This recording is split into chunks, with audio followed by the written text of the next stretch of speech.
বিসমিল্লাহির রহমানির রহিম। আসসালামু আলাইকুম।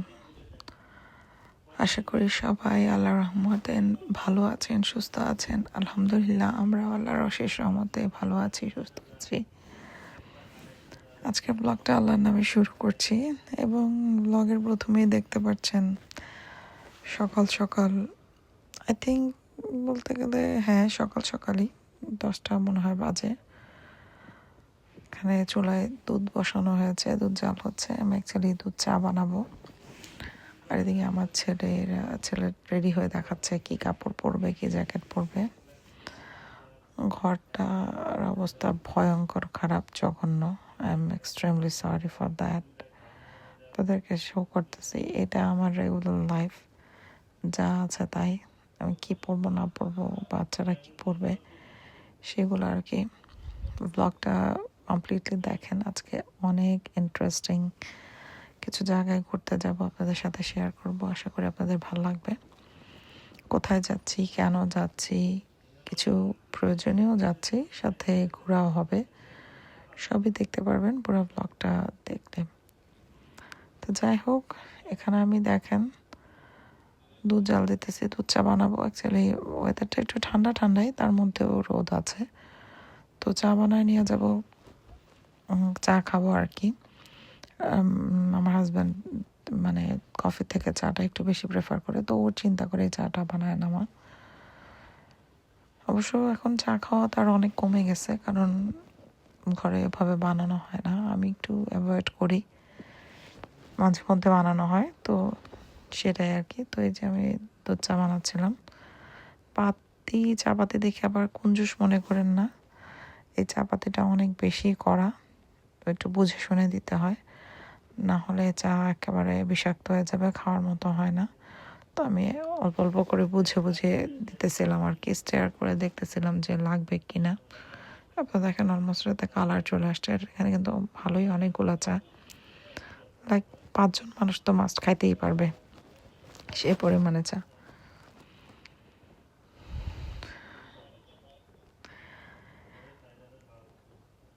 এই মগটার মধ্যে আমি চা নিয়ে নেবো, যা জায়গা হবে ভরে নেবো আর কি।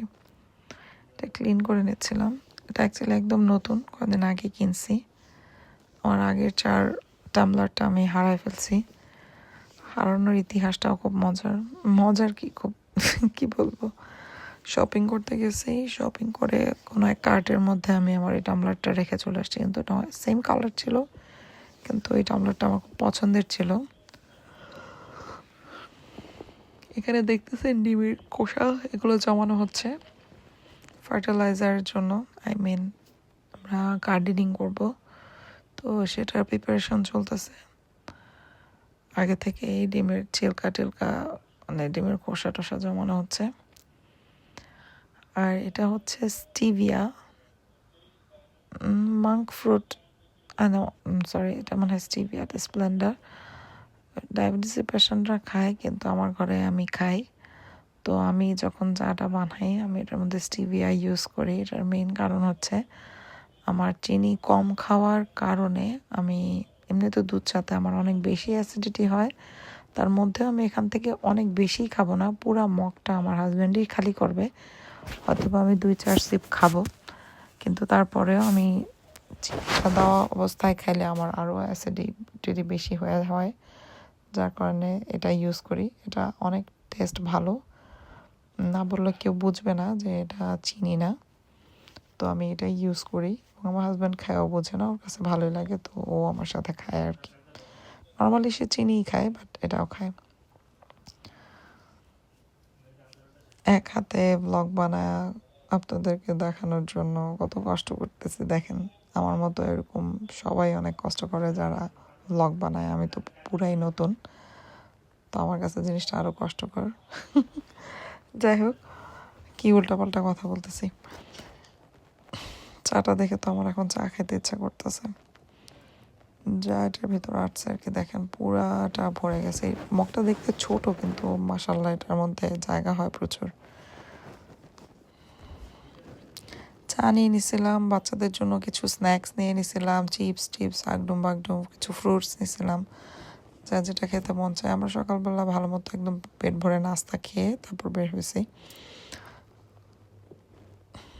কারণ রাস্তা থেকে কিছু কিনাই খাইতে হবে, তো সেম খাবার ঘরেই আছে। এখানে তো বাংলাদেশের মতো ও সিচুয়েশন না, খাবার ঘরেই অনেক বেশি কিনা রাখতে হয়, যখন তখন চাইলেই চিপস চকলেট বা স্ন্যাক্স পাওয়া যায় না, তো সেজন্য ঘরে স্টোর করে রাখতে হয়।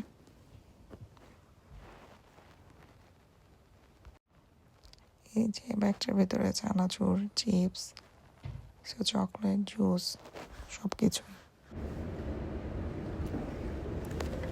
যাকে দেখেন না ঘরের অবস্থা, এখন এগুলা কোনো রকম করে আমি গুছায় বের হয়ে যাব, কারণ টাইম অনেক কম, কারণ সময় মতো ঘুরতে হলে আগে আগে বের হতে হবে। আর হয় কি যে বিকাল 4টা-5টা বাজতেই আলো তো থাকে আলহামদুলিল্লাহ, বাট একদম ঠান্ডা পড়ে যায়। তো আমি এখানে ফিট চেক দেখছিলাম, আউটফিট অফ দ্য ডে। আরে নাথিং, জাস্ট রেগুলার কাপড় চোপড় পরে বের হয়ে গেছে, একটা ডেনিম জ্যাকেট পরেন। আমি এত সময় নিই না কাপড় চোপড় ডিসাইড করার ব্যাপারে আর কি, খুব তাড়াতাড়ি করে রেডি হয়ে বের হয়ে যায়। হট ট্রেক করে দেখতেছিলাম, কি বলবো, লাইট টাইট সব অফ করতে, সবাই কিন্তু বের হয়ে গেছে একমাত্র আমি ছাড়া। সাইকেলগুলো অ্যাকচুয়ালি বাইরেই রাখা হবে, অনেক বৃষ্টি হচ্ছে দেখে ঘরে রাখা, কারণ ঝং ধরে যায় সাইকেলের মধ্যে। কারণ বাইরে রাখা যায়, বৃষ্টির পানি ওভাবে আসে না, কিন্তু যদি বাতাস হয় তখন ভিজে যায়। দেখেন এক একজন জুতা পরে জুতার শেলফটাও লাগায় নেই। যাক, আমি এখন অ্যাকচুয়ালি আমার জুতা পরতেছিলাম, যে আমার ছেলে আবার কিছু একটা নিতে ঢুকছিল মনে হয়, আমার এখন ঠিক মনে নেই। আমার হাজব্যান্ড মনে হয় পাঠাইছে কোনো একটা কিছু নেওয়ার জন্য। এই তো লাস্ট চেক আপ বের হওয়ার সময়।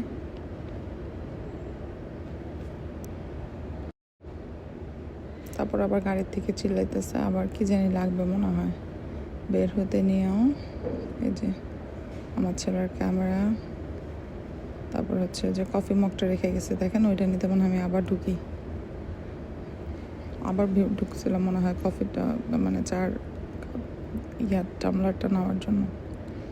এখানে দেখেন কত মাটি জমায় রাখা হয়েছে কিনা আয়না, যে গার্ডেনিং করব। আমরা এত এক্সপার্ট না গার্ডেনিংয়ের, ট্রাই করবো, কিছু হইলে হবে, না হলে নাই, হইলে আলহামদুলিল্লাহ, না হলে আলহামদুলিল্লাহ। ও কফি মগটা মনে হয় আমি ভিডিও করতে করতে নিয়েছিলাম, এত দিন হয়ে গেছে ব্লগটা বানানোর, কিন্তু ভয়েস ওভার দেওয়ার জন্য সঠিক সময় হয়ে ওঠে না।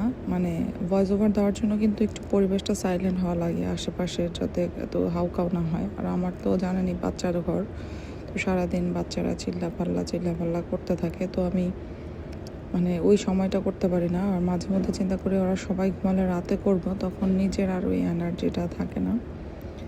যাক, এখন আমরা বের হয়ে গেছি আলহামদুলিল্লাহ। ওয়েদারটা অনেক ভালো ছিল, ঘুরে ভালো লাগতেছিল। এই ভিডিওটা যখন করতেছিলাম তখন সব গাছের পাতা ওভাবে গজায় নাই, কিন্তু তারপরও ভালো লাগতেছিল যে ওয়েদার ভালো, বের হয়েছে। এটা আই থিঙ্ক ঈদের 1 সপ্তাহ পরে আমাদের বের হওয়া হয়েছিল, রোজার ঈদের 1 সপ্তাহখানিক পরে। আমাদের বের হওয়ার ঘোরার সাথে সাথেও কিছু আমাদের উদ্দেশ্য ছিল, যে আমরা একটা ফার্মে যাব, ওখানে দেখব কথা বলে যে হালাল ওয়েতে কোথায় কোরবানির প্রসেসিং আছে, আশেপাশে ফার্ম আছে, নট প্রসেসিং, ফার্ম আছে, সেটা বের করার জন্য। কারণ আমরা এখানে এই সিটিতে আসছি বেশি দিন হয় নাই, তো আমরা তেমন কাউকে চিনি না, এই জন্য আর কি আমরা নিরুদ্দেশভাবে বের হয়ে গেছি। ফার্মের অ্যাড্রেস বের করে যে যাই আগে, তো ওরা আমাদেরকে কোনো একটা না কিছু বলতে পারবে। বাঙালি দোকানেও জিজ্ঞেস করছি, কিন্তু মানে ওরা বলছে যে হ্যাঁ একটা নাম্বার দিছিল, নাম্বার আমি হারাই ফেলছি। যাই হোক, এখন যখন ঘুরতে বের হয়েছি তো দেখি। আর আশেপাশে আঙ্গুরের বাগান, তারপর আপেলের বাগান, একটার মধ্যে পাতা নাই। ইনশাল্লাহ 1 মাসের মধ্যে এগুলো পাতাও গজাবে, 2-3 মাসের মধ্যে এগুলোতে ফলও চলে আসবে, আল্লাহর কুদরত। আমরা অনেক রাস্তা পার হয়ে এখন এই চিকন রাস্তাটা দিয়ে ঢুকছি। আপনারা দেখতে পারতেছেন অনেক সুন্দর জায়গা। মানে আমি জানি না, আমি যা দেখি তাই অবাক হই। আল্লাহর সৃষ্টি অনেক সুন্দর, যেটা বলে শেষ করা যাবে না, বোঝানো যাবে না। ওই দূরে দেখেন পাহাড় দেখা যাচ্ছে। আমরাও কিন্তু পাহাড়ের উপরেই, একটু পাহাড় থেকে নামি আবার উঠি। ভিডিওতে ক্যাপচার করা গেলেও অ্যাকচুয়াল সৌন্দর্যটা সামনে খালি চোখে যা দেখা যায় ওটা কখনোই আর কি দেখায় প্রকাশ করা সম্ভব না, বোঝানো সম্ভব না।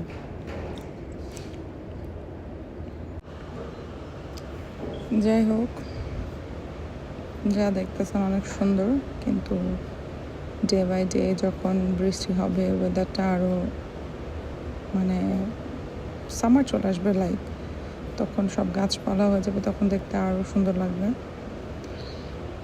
আমি এত লেট ব্লগ দিচ্ছি যেটা আমি বুঝা বলতে পারতেছি না। আমার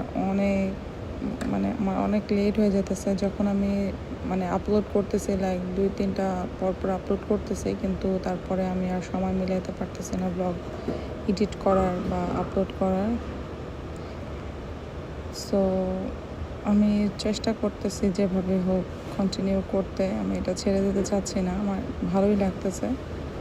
আমার অনেক ব্লগ জমে আছে, কিন্তু আমি এডিট করতে পারতেছি না, আমি সময় মিলাতে পারতেছি না। আর যখন ধরেন যে একটু রিল্যাক্স হচ্ছে, সময় মিলাতে পারতেছি, তখন এত টায়ার্ড হয়ে যাইতেছে কি বলবো। এই যে হলুদ কালারের ফুল না, এটা অ্যাকচুয়ালি গাছের পাতায়, অনেক সুন্দর। যাক, আমরা যে ফার্মটাতে আসছিলাম, অ্যাকচুয়ালি আমরা কোরবানির উদ্দেশ্যে এখানে দেখতে আসছিলাম যে এখান থেকে কি কোরবানি দেওয়ার কোনো সুযোগ সুবিধা বা ব্যবস্থা আছে কিনা। মেবি না থাকার সম্ভাবনাই বেশি, বাট তারপরও আর কি চিন্তা করলাম যে একটু জিজ্ঞেস করে দেখি। বাট দেখলাম যে না, এখানে ওরকম ব্যবস্থা নাই। তারপর আমরা ঘুরে টুরে দেখে চলে আসি।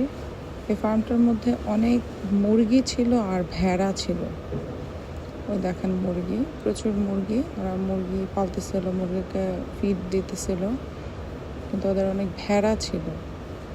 কিন্তু এছাড়া অন্য কোনো অ্যানিমেলস আমার চোখে পড়ে নাই। হ্যাঁ ছিল, সরি, কুকুর ছিল, ভেড়াদের পাহারা দেওয়ার জন্য কুকুর ছিল, আপনারা একটু পরে দেখতে পারবেন।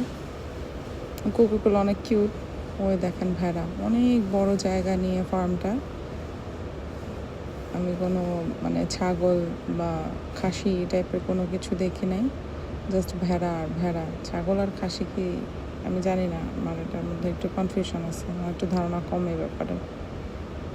তো দেখছেন ওই যে কুকুরগুলোর সাথে দেখে বোঝা যায় না কোনটা ভেড়া কোনটা কুকুর, কারণ কুকুরগুলো ভেড়ার মতো আমার সাদা। ওই যে আরেকটা বের হয়ে আসছে, এটা আরেক সাইডে। ওদের মনে হয় 5-6টা কুকুর আছে এক একটা জায়গায় রাখা। এটা দেখেন কত বড়, ভিডিওতে কতটুকু বোঝা যাচ্ছে, এটা অনেক বড় একটা কুকুর। তারপর আমরা আরেকটা সাইডে গেলাম হেঁটে হেঁটে, দেখতে খুব ভালো লাগতেছিল। যেমন সানি দেখা যাচ্ছে, কিন্তু ওয়েদার কিন্তু এত গরম না, ভালোই ঠান্ডা, জাস্ট রোদ উঠছে, কিন্তু সবার জ্যাকেট পরতে হয়েছে, আর প্রচুর বাতাস ছিল। এখানেও একটা কুকুর আছে, প্রত্যেকটা পালের সাথে একটা করে কুকুর রাখা। ওই যে কুকুরটা দেখা যাচ্ছে, এগুলো সব ভেড়া।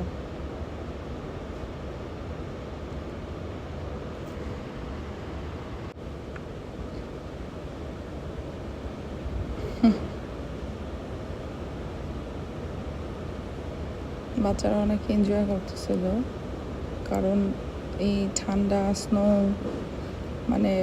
যে কোনো জিনিসই তো অতিরিক্ত দেখতে দেখতে একটু বোরই লাগে, বাসা থেকে বের হওয়া যায় না, গাছপালা দেখা যায় না, অনেক দিন এরকম ঠান্ডা চলতেই থাকে। যখন সামার ভাইবটা পায় তখন সবারই খুব ভালো লাগে, এবং বাচ্চারা সবচেয়ে বেশি এনজয় করে। বাচ্চারা কি, বড় বাচ্চা সবাই এনজয় করে, এত এক্সাইটেড। বিশেষ করে আমার ছোটটা খুব মজা পাচ্ছিল। ওই যে ওখানেও একটা কুকুর আছে, ওটা আমরা ফাইন্ড আউট করতেছিলাম। দেখ, তারপরে আমরা ওইটার যে ফার্মটার যে একটা শপ আছে, স্টোর, ওই স্টোরের ভিতরে ঢুকি। স্টোরটা অনেক ছোট, তেমন কিছু ছিল না, জাস্ট একজন রিসেপশনিস্ট বসেছিল, সাথে একটু কথা বললাম। এই যে স্টোরটা, কিছু অল্প অল্প একদম হানি বা কিছু সল্টেড ক্যারামেল কি জানি, এমসিটি অয়েল সামথিং, মানে অর্গ্যানিক টুকটাক, অনেক বেশি আইটেম ছিল না, এই এতটুকুই। ওকে জিজ্ঞেস করার পরও আমাদেরকে একটা অ্যাড্রেস লিখে দিল একটা কার্ড থেকে। আমি যে হালালভাবে কোরবানি স্লাগিং একই জিনিস যাই হোক করার জন্য, তো ওরা এই যে কার্ডটা আমাকে দিল যে এই অ্যাড্রেসে যা, না এই কার্ডটা না, ও লিখে দিল। এই কার্ডটা হচ্ছে ওদের দোকানের, ওদের দোকানের কার্ডটা এত কিউট, মুরগির ছবি, অপোজিটে কার্ড, ভেড়ার ছবি, অপোজিটে কার্ড, অনেক কিউট। যাক, ফোন নাম্বার অ্যাড্রেস নিলাম, একটা হেল্প তো হলো। নিয়ে তারপর আমরা রওনা দিলাম আর কি, এখান থেকে বের হয়ে গেলাম, কারণ এরপরে আমরা আরেকটা জায়গায় যাবো ঘুরতে। ফার্মটা ভালোই সুন্দর, সেকেন্ড টাইম আবার যাবো কি না জানি না, হয়তো বা আসতেও পারে, কারণ আসা যাওয়ার রাস্তাটা অনেক সুন্দর ছিল। Bye bye. কিন্তু এখানে এই যে দেখেন, এখানেও ভেড়া, এত ভেড়া, ঘোড়া রাস্তা বল বানানো, কিন্তু ঘোড়া নাই, সব ভেড়া আর ভেড়া, এত ভেড়া ওরা পালতেছে, এখানে ভেড়া আর মুরগি।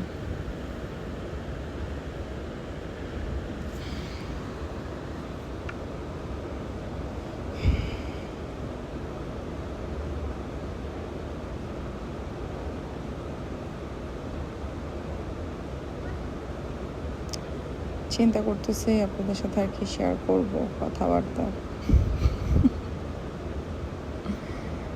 যাই হোক, আমাদের সারাদিনের একটা প্ল্যান ছিল যে আমরা নাস্তা টাস্তা খেয়ে বের হয়েছি, সারাদিন ঘুরে বা যাওয়ার সময় কোথাও থেকে কিছু খেয়ে নেব, কারণ এখানে হালাল দোকানের অভাব নাই আলহামদুলিল্লাহ, বা হালাল কিছু না খাইতে মন চাইলে পিৎজা বা কিছু খায় নেব। কিন্তু এমন একটা অবস্থা, আমরা বাসা থেকে খেয়ে বের হওয়ার পর এতই পেট ভরা, মাঝখানে গাড়িতে হালকা পাতলা স্ন্যাকিং হয়েছে, তো যেটার কারণে কারোই খিদা ছিল না। এই ডান পাশে যা দেখতেছেন না, এখানে মনে হয় এগুলো সব অ্যাপেল, হ্যাঁ আপেল বাগান, ডানে বামে সব আপেল বাগান। তো কারোই ওরকম একটা খিদা ছিল না, যার কারণে আমাদের খাওয়া হয়নি। তো বাসায় যাওয়ার অনেকক্ষণ পরে, প্রায় অনেক পরেই যে আর কি খাওয়া দাওয়া হয়েছে। তারপর আমি ভাত টাত গরম করছি, ফ্রিজ আমার সবই রান্না ছিল। বাচ্চাদেরকে জিজ্ঞেস করতেছিলাম যে তোমরা কিছু খাবা নাকি, না কেউই কিছু খাবে না, কারোই খিদা নাই। জানি না কেন, বাচ্চারা বেশি এক্সাইটেড থাকে বাইরে খাওয়ার জন্য, কিন্তু আমার বাচ্চারা ওরকম কেন এক্সাইটেড থাকে না আমি জানি না, কিন্তু পেট ভরা ছিল মেবি এই জন্য।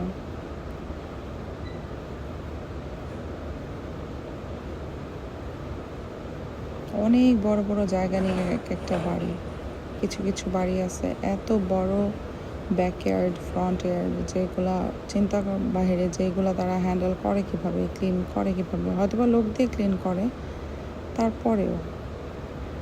তারপরে আমরা আরেকটা জায়গায় আসছি, জায়গাটা অনেক সুন্দর, এখনও বুঝতে পারতেছে না আমি বলবো।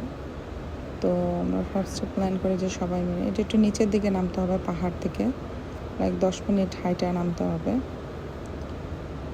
ওই যে দেখতেছেন দড়ি ধরে আরও এরকম খাড়া পাহাড় দিয়ে নিচে নামতে হবে। আমরা চিন্তা করতেছি কীভাবে নামবো, কী করবো। আমি একটু ভয়ও পাইতেছিলাম, আমি হুদাই কিছু কিছু ব্যাপারে ভয় পাই। তো এই যে নামার রাস্তা শুরু, ওই নিচে যাব আমরা। ওই যে ব্যাগের ভিতরে কিছু স্ন্যাক্স ছিল, এগুলো তেমন কিছু, ওই আল্লাহ রে, ভিডিওতে দেখে ভয় পেয়ে গেছি। দেখেন আমার বাচ্চারা অনেক দূর নিচে নামে গেছে, দেখে যতটুকু মানে মনে হচ্ছে ইজি, আসলে ইজি না, তাহলে নিচে নামতে হচ্ছে। এখানে শুধু আমার ওই বড় দুইটা আর আমি, আমার হাজব্যান্ড যায় নাই, কারণ ও একটু সিক, যার কারণে ও এখন পাহাড় দিয়ে নিচে নামা ওঠার জন্য একটু ডেঞ্জারাস হয়ে যায়, যার কারণে ও যায় নাই। শুধু আমি আমার এই দুইটাকে নিয়ে গেছি। কিন্তু একটা সময় আমার হাজব্যান্ড এতই ঘুরতো, পাহাড় জঙ্গল এতই পছন্দ করতো, এত হাইকিং ট্রেকিং করছে, আল্লাহর ইচ্ছা এখন আর কি করতে পারবে না, যেটার কারণে আর কি নামতে পারে নাই। একটু হাঁটলেই হাঁপায় যায় আর কি। তো সাময়িক একটু রেস্টে থাকতে হবে। যাই হোক, দেখেন নামতে তো নেমেই গেছি খড়গড়ায়। প্রথম থেকে একটু ভয় লাগছে, একটু খারাপ পাহাড় ছিল। তারপর নিচে নেমে তো মাথা নষ্ট হয়ে গেছে। সুবহানাল্লাহ, এত সুন্দর ঝর্ণা। ভিডিও করব নাকি দেখব? তারপর আপনাদেরকে দেখানোর জন্য ভিডিও তো আমার করতেই হবে। নর্মালি আমি ভিডিও করি, কিন্তু অত বেশি না। রিসেন্টলি ব্লগ করার জন্য করতে হয়। সুবহানাল্লাহ, এত সুন্দর। দেখেন, এই ঝর্ণাটা দেখার জন্যই কষ্ট করে নিচে নামছি। ছিলাম আমরা আধা ঘন্টার মতো নিচে বসেছিলাম। আরও কিছু মানুষজন ছিল, অল্প, অত বেশি মানুষজন ছিল না, কারণ তখনও না ওরকম গরম না, একটু ঠান্ডা ঠান্ডা ওয়েদারে। অনেকে ফিশিং করতেছিল, কিন্তু ওখানে ফিশিং করা অ্যালাউ না। দেখলাম 2-3 জন ফিশিং করতেছে। যাই হোক, পরে কি এটা আমি মানে যখন চলে আসতেছিলাম, আমি জাস্ট ফার্স্টে যে একটা ক্লিপ নিয়েছি এবং ওঠার সময় ভিডিওটা অন করছি, কারণ সব জায়গায় একটু সাইলেন্টলি পিসফুলি বসে থাকতে ভালো লাগে। কারণ সুন্দর করে একটু সিঁড়ির মতো করা ছিল। আমি হাফ রাস্তা উঠে এমন হাঁপায় গেছি, তখন আমি বুঝছি যে আমার শরীর কত কত মানে অ্যাক্টিভ না। কাজ করি, অ্যাক্টিভ থাকি, কিন্তু এই অ্যাক্টিভিটি অ্যাক্টিভ না। বাচ্চাদের আরেকটার সাথে হচ্ছে যে বয়সও তো হয়ে গেছে, তাই না? বাচ্চারা হাঁটতেছে, ওরা নর্মালি আছে, ওরা হাঁপাচ্ছে না, কিন্তু আমি খালি হাঁপায় যেতেছি। মানে আমি এতটুকু, মানে আমি হাফও না, মোটামুটি অল্প একটু উঠে না আমি বসে একটু রেস্ট নিয়ে তারপর উঠছি। তারপর আমরা বের হয়ে গেলাম। এবার আমরা বাসার দিকে রওনা দিছি। বাসার দিকে যাইতে যাইতে যতটুকু রাস্তাঘাট দেখতে দেখতে যাওয়া যায়, তার মধ্যে বাচ্চাদেরকে আবার জিজ্ঞেস করতেছে কিছু খাবা, কিছু কিনবো কিনা, কোনো স্টোরে থামবো কিনা না।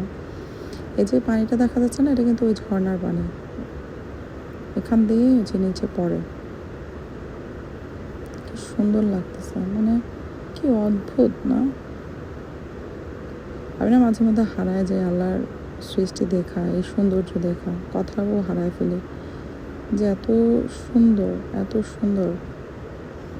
তো আমার হাজব্যান্ড তো নিচে নামতে পারে নাই, সে এখানে গাড়িটা একটু পার্ক করে এখান থেকে এই ভিউ দেখতে চাইতেছিল। তো একটু নাইমা কতক্ষণ দেখে পরে আবার গাড়িটা চলে আসছে। ওই যে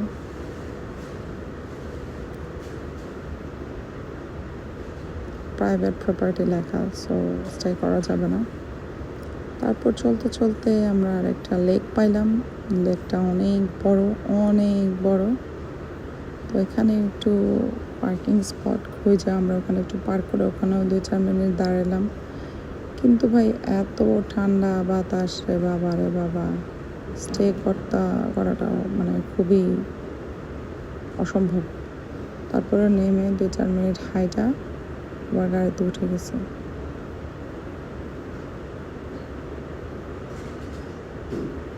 সুবহানাল্লাহ। যাই হোক, কিন্তু পাহাড়ের উপর এরকম জায়গায় অনেকই লেক আছে, কিন্তু লেকটা একদম চোখে পড়লো দেখে আমরা দেখলাম আর কি।